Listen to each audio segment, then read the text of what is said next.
Africa silent? No measures have been taken by the African Union and its leaders. No measures have been taken, even to talk about ECOWAS and SADC nations. And that we hear just one voice, like the Professor Pierre Olumumba, Dr. Arikana, that has been advocating and said, why are you turning your eyes away from the people of Southern Cameroon, Sambazonia, when they're killing and burning houses and burning even grandmothers in these houses? Why is Africa turning its eyes away? Jenny, do you think that Africa is listening to the cries of its people?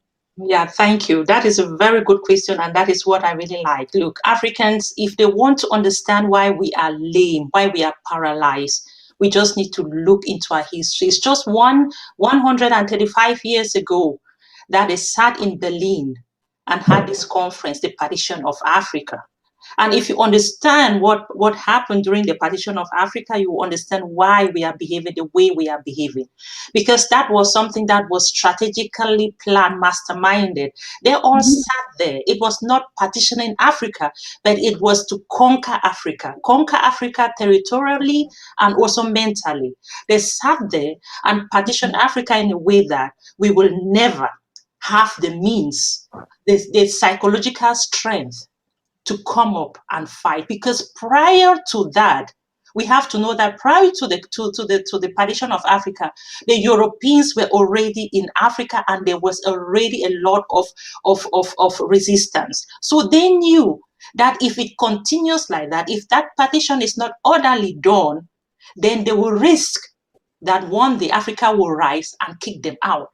So this conference in Berlin was purposely to totally paralyze Africa, so that they will never, ever have the strength, psychological strength, to stand. And that is why they just took a knife and went through the map of Africa and shared Africa like a piece of cake.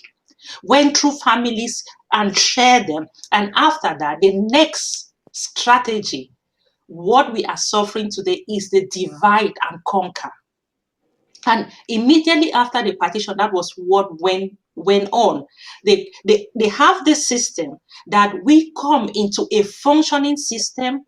We look for the minority and we give that minority the strength and the backup.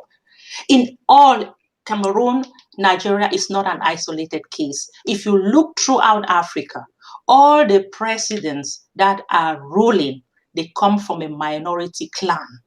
Because if they go out and take somebody who comes from a big clan, they risk that one day they can consolidate, they can come together and start a resistance. And it is so strategically planned. And that is why we find ourselves today that we don't have that strength to come together as one, because they have really done a psychological harm on us. They go somewhere and tell you you are more better than the other next to you. So that is exactly, if you go to Congo, that is exactly what it is. A minority clan that is ruling in Congo. You come to Cameroon, it is the same.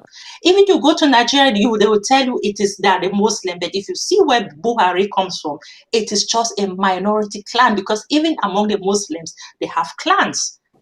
And then you give them so much power, so that you can control this little bit of people than having a big group of people to control. That is the system the imperialists, the colonialists have been using for years.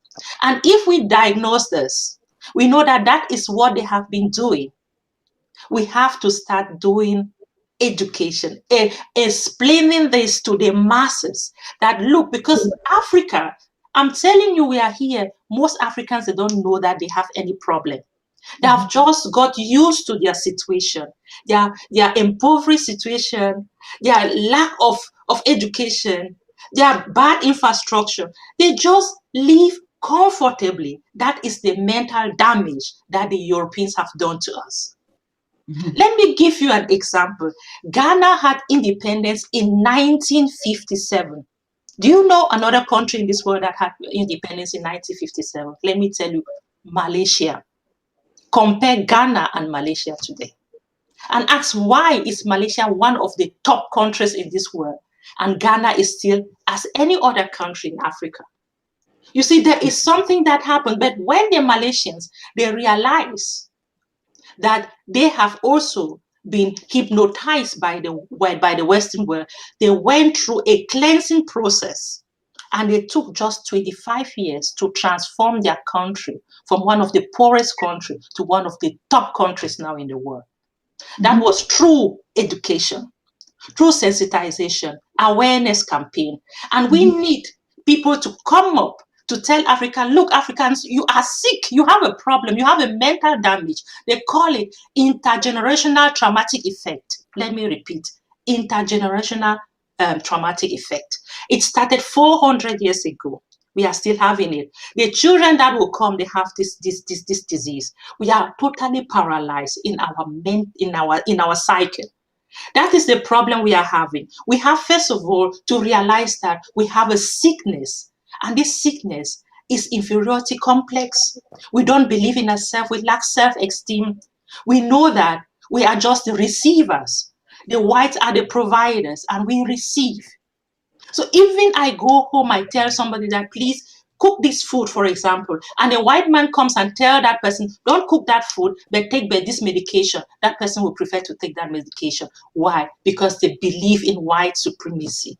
We have a lot of work to do as women. We have to train. We have to educate the people. We are sick and we need a remedy. And the remedy is getting up and understanding that we have been mentally enslaved for more than 400 years. Let me stop there.